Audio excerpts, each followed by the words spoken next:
பிரியமானவர்களே, ஆண்டவராகிய இயேசு கிறிஸ்துவின் நாமத்தினாலே உங்களை வாழ்த்துகிறேன். இந்த நாளிலும் நம்முடைய தியானத்திற்காக சங்கீதங்களின் புஸ்தகம் 18ஆம் சங்கீதம் 23வது வசனத்தை நான் வாசிக்கிறேன். அவர் முன்பாக நான் மன உண்மையாயிருந்து என் துர்க்குணத்துக்கு என்னை விலக்கி காத்து கொண்டேன்.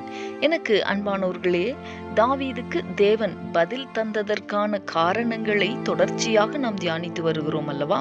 இந்த நாளிலே நான் என் துர்க்குணத்துக்கு என்னை விலக்கி காத்து கொண்டேன் என்றும், அதனால் தேவனாகிய கர்த்தர் என் நீதிக்கு தக்கதாகவும் தம்முடைய கண்களுக்கு முன் இருக்கிற என் கைகளின் சுத்தத்திற்கும் தக்கதாக எனக்கு பலனளித்தார் என்று சொல்லி இருக்கிற அந்த வார்த்தைகளை நாம் தியானிக்க போகிறோம்.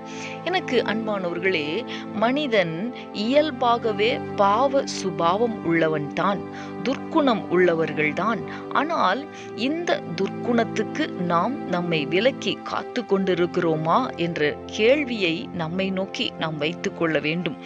தேவன் நம்மிடத்தில் எதிர்பார்ப்பது என்ன?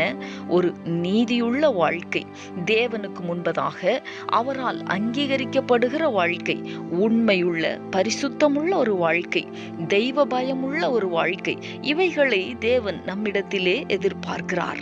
நாம் கடந்த நாட்களில் தியானித்தது போல கர்த்தருடைய வழிகளை கை கொண்டு நடக்கிற வாழ்வு, தேவனுக்கு துரோகம் செய்யாத வாழ்வு, அவருடைய நியாயங்களை நமக்கு முன் நிறுத்தி வாழ்கிற வாழ்வு, அவருடைய பிரமாணங்களை தள்ளி போடாத வாழ்வு, அவர் முன்பாக மன உண்மையாய் இருக்கிற வாழ்வு, நாம் நம்மை நம்முடைய துர்க்குணத்துக்கு விலக்கி காத்து கொள்ளுகிற ஒரு வாழ்வு.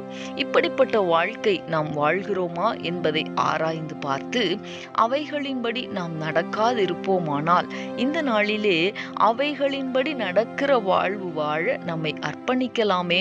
எனக்கு அன்பானவர்களே, எந்த விதத்திலும் நம்மிலே துர்க்குணம் வெளிப்படாமல் அவைகளுக்கு நம்மை விலக்கி காத்து கொள்ளுகிறதற்கு தேவனுடைய பலன் நாடி நாம் ஜெபிக்கலாமா? எங்களை நேசிக்கிற எங்கள் அன்பின் பரலோக தகப்பனே, ஆசீர்வாதமான இந்த நாளுக்காக உமக்கு நாங்கள் நன்றி செலுத்துகிறோம். இந்த நாளிலும் பக்தனாகிய தாவீது சொல்லி இருக்கிற அந்த வார்த்தைகளை நாங்கள் தியானித்தோமே. என் துர்க்குணத்துக்கு என்னை விலக்கி காத்து கொண்டேன் என்பதை ஆண்டவரே நாங்கள் தியானிக்க கர்த்தர் எங்களுக்கு உதவி செய்தீர்.